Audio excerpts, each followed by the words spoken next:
Hi, how you doing, Steve? I'm all right, mate. How are you? I'm very, very well, thank you. Very good. I'm keen to point that out because that was just the start of a huge career for you, wasn't it?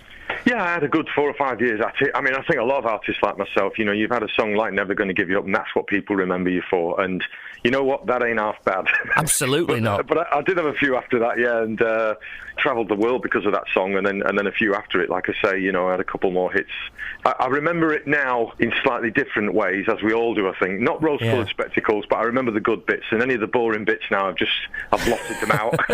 Is it only now that you kind of appreciate just how popular you were and how well respected you were? I think when I sing that song, Never Gonna Give You Up, maybe Together Forever, and some of the others, there's a moment where I look at the audience and I look at them kind of listening and looking at me, and there's a little special sort of tingle I get sometimes, and I kind of think, you know what, it's a long time ago, but we all remember it, and the audience remembers it just like I do, from a slightly different perspective, but because there's other bands, and when I do some of these 80s shows, there are other bands and other artists that I see, and they sing one of their songs, and it takes me right back, and I don't know, like I say, I don't have any negative memories about it anymore. Yeah. I did when I retired and when I packed in. I did at that point. I'd had enough of it. I was sick of me, to be honest, and I just wanted to do something else and just completely, detach myself. So it's funny you mentioned the soundtrack of your life, and I probably remember your period more than any other period because I was growing up. In fact, it was listening to yours and Stock Aitken Waterman's music that made me want to get into the industry that I'm in now, and I was always fascinated by your career because you were. We use the phrase overnight success, but there were expectations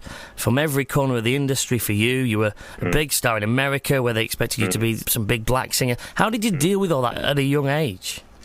Well, I think in retrospect, I didn't deal with it that well. I mean, I thought I was doing all right with it, but I think it just crept up on me that, after 4 or 5 years of it, I didn't really know who I was because I'd gone from being, a kid in bands, 15, 16, playing drums in bands, and that's all I'd ever done, really. And I think, you get to a point where you're like 25, 26. I was a dad by then as well. And you just sort of think, you know what, I don't even know how to check into a hotel, never mind have a life of any kind, because everything was done for me, which is great, it's wonderful. It's a bit like some of the footballers that you look at today.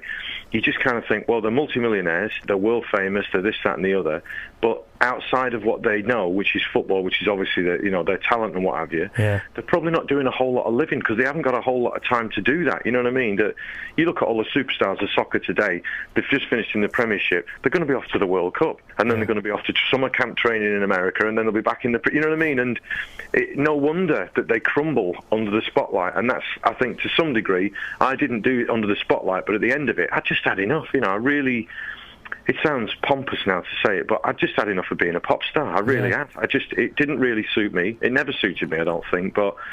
And I've always had respect for you for that because you were at the top. You were recording a new single, weren't you, which was given to Jason Donovan, and you were really at the top when you decided to walk away from all that hit factory. I remember it quite vividly, to be honest. I'd grown this fear of flying and developed a fear of flying, and it just grew to such an extent that I was on the motorway on the M4 going out to Heathrow, and we were going to New York, and I was going to be on the David Letterman show, I think, with my new song, and pretty amazing stuff, really. And I'd had a couple of number ones in America. It had gone really well for me there over the years, and some hits and stuff. And I basically just, I don't know, had a bit of a flip out, I think. I just said, I'm not going. I'm just not going. I don't want to get on that plane. I kind of was feeling if I got on the plane, I wasn't going to get off it at the other end. And when things like that start to happen, then the stress and the what have you, it's just too much. And I mean, it sounds pathetic now. Not pathetic, it just sounds weird now, to be honest, because when I think about it now, I'd be totally different about it. You'd be able to handle it different, I'm guessing, wouldn't you? Yeah, I would. And I don't love flying now, but I just get on with it. And, if I'm on a long flight, I take a sleeping tablet or something. I just think, well, I'll wake up at the other end. And, but I'm just a bit more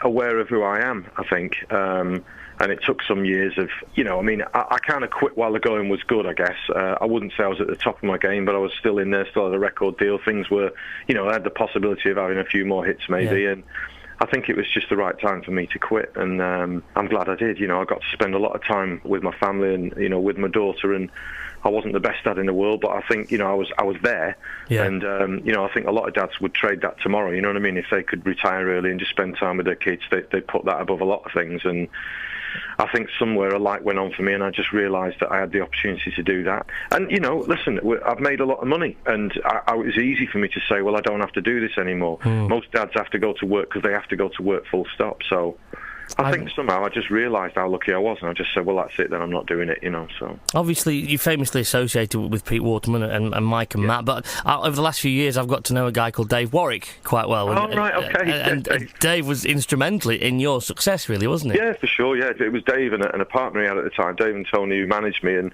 they introduced me to Waterman, basically. They got him to come and see the band I was in. So, yeah, I still see Dave occasionally, and I'll probably see him at some point again in this year somewhere, I'm sure. When you decided to come back after those few years, it was about 2002 you came back to the industry? Yeah, I've done bits and bobs, and I you know, I've done some little tours as well, and I went out and did a little swing tour as well and stuff, which I think lots of people, at some point, they suddenly realise, you know, that doing stuff like that is a lot of fun, and it's, for me, definitely, it was a way of doing things without the taking on too much, if you know what I mean, because I think I was slightly aware of the fact that, I don't know, if you really go for it, you have to give it everything. And my daughter's 18 now, and, you know, I'm away from home a bit more because of doing gigs in this country and abroad and stuff. But I don't mind so much because she's never home anyway, do you know what I mean? So it's kind of, I live a different life now, and so does she. And, that's making me feel old, that Rick Astley's daughter is 18. I know, I see it. Oh, my God, it makes me feel old at times. But, no, it's great. It's great. And, you know, she... I was up in Manchester supporting Peter Kay at the MEN for a month, and she came up for a couple of those weekends, and, you know, we had some nice times in Manchester together and stuff, and my partner Lena was up there as well, and so, you know, we try and, if I get like a really nice offer to go somewhere funky like, you know, New York or somewhere nice like the Caribbean to do a gig or what have you, believe me, the family are always there, you know. When I've got to go to Manchester or Liverpool, it's a little bit harder to entice them because, you know... I'm all right, Dad, I'll stay home, thanks. Yeah, but sometimes, you know, it's really nice that we do things together like that, and it's a part of our lives, but it doesn't take over our lives, you know, so...